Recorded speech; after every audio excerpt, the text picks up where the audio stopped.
making this video. So I often get asked about tunings. And the main tuning that I use is baritone A. If you notice, this is a regular guitar, 24.75 inch scale, Gibson scale, custom shop 335, 59 reissue. Yet I run really big strings. That said, the best way to think of the tuning that I use is just like using a set of 10s tuned a step down. So when you take that into consideration, the tension is actually very light. And it's probably even lighter for me because I tuned down to 432 hertz. I just changed the strings right now. So that's why. So, there's some videos where people like talk about making like a baritone guitar and can you turn it in. There's like, there's not a whole lot of mystery to it. I think said individuals just want likes and for you to subscribe and watch their silly rants and stuff, which this is a silly, but at least I'm not trying to sell you anything and I'm not trying to make a career out of this. All right, so we'll go from low to high. We got an A, we got a D, we got a G, a C, an E, and another A. Yes, I have a wound third because what I've noticed is that actually when you hit C sharp or lower and you use a plain string, it kind of sounds like a bell. It sounds really weird to me, to my ear. So I wasn't a fan of that. Okay, so for the low A, I have a 64.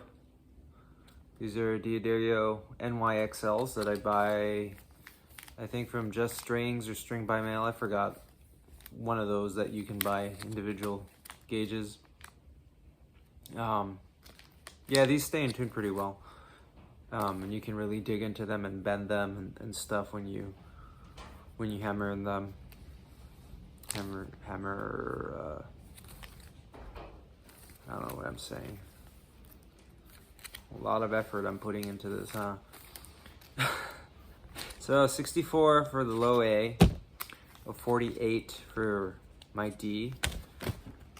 Oh, Jesus.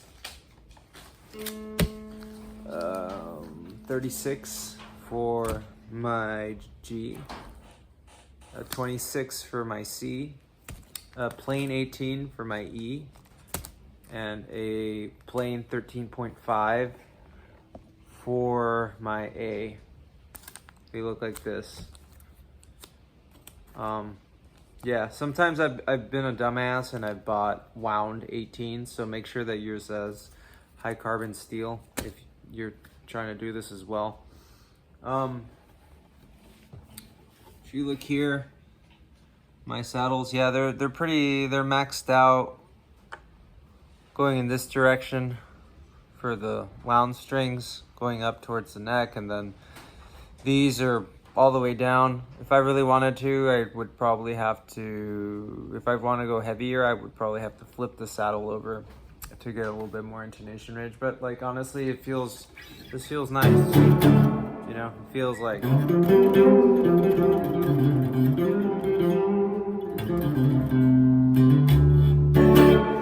because I kind of just wanted, you know, kind of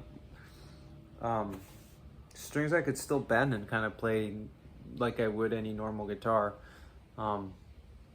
There's some adjustment period though.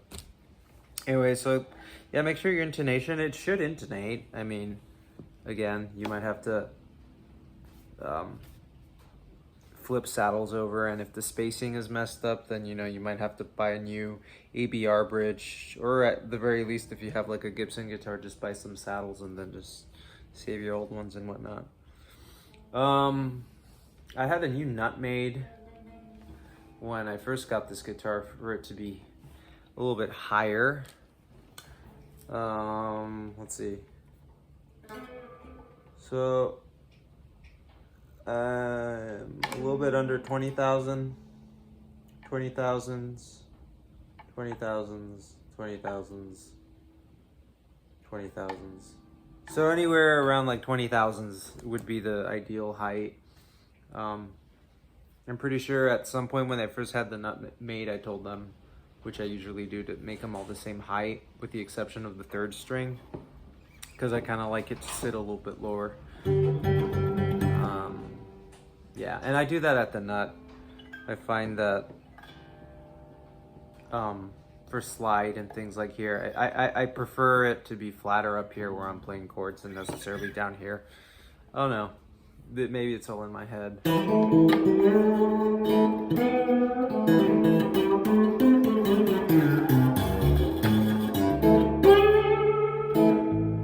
Yeah, so if you're gonna play slide, you probably want a little bit higher, not extreme.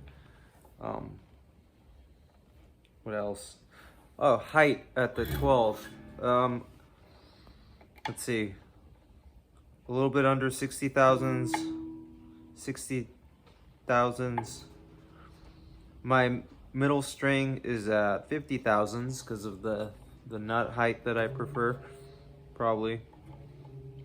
My D string also is a little bit under 50,000s. Probably wore that over time. Fifth string is a little bit over 60,000s. Low string is a little bit under 70,000s, which pretty flat. I don't like how guitars feel where you have your high strings set really low and then your bass string set really high. As far as 30 seconds, yeah, so 4 64ths, or sorry, in 64ths, 4 64ths and 4.5 64ths, and then all the strings in between to kind of match the radius, which I guess mine would be a flatter radius because of the two middle strings.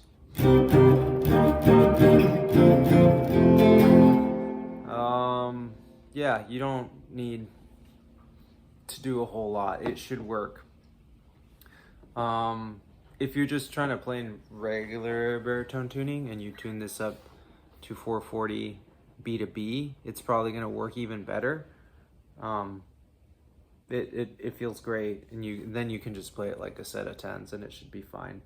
I tuned down to A because of my voice. After I could probably get away with, I used to sing a lot of the stuff B to B, but then like sets got longer. I couldn't. I'm not a strong singer, as evidenced by my clips and stuff.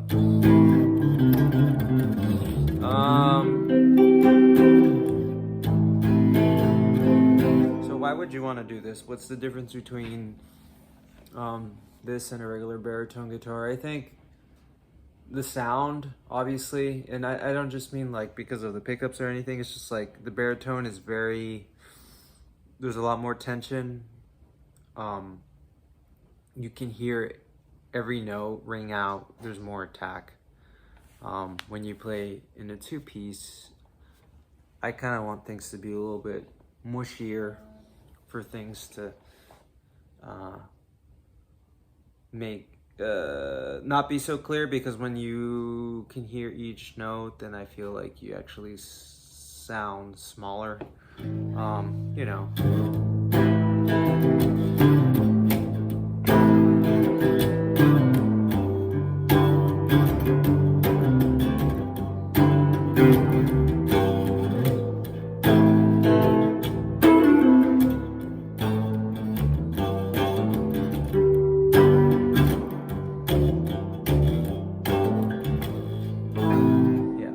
I'm not trying to show off playing. Anyways,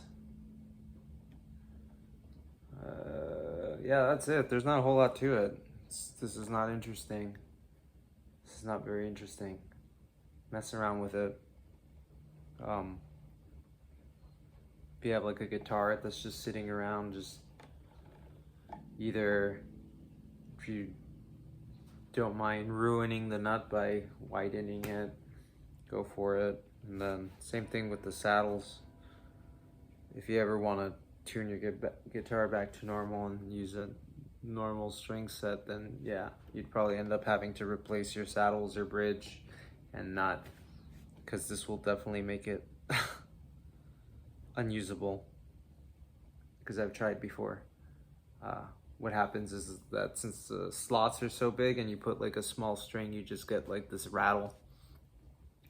Although you can't hear it through the amp, so I don't know. Your OCD may vary. Anyways, that's it.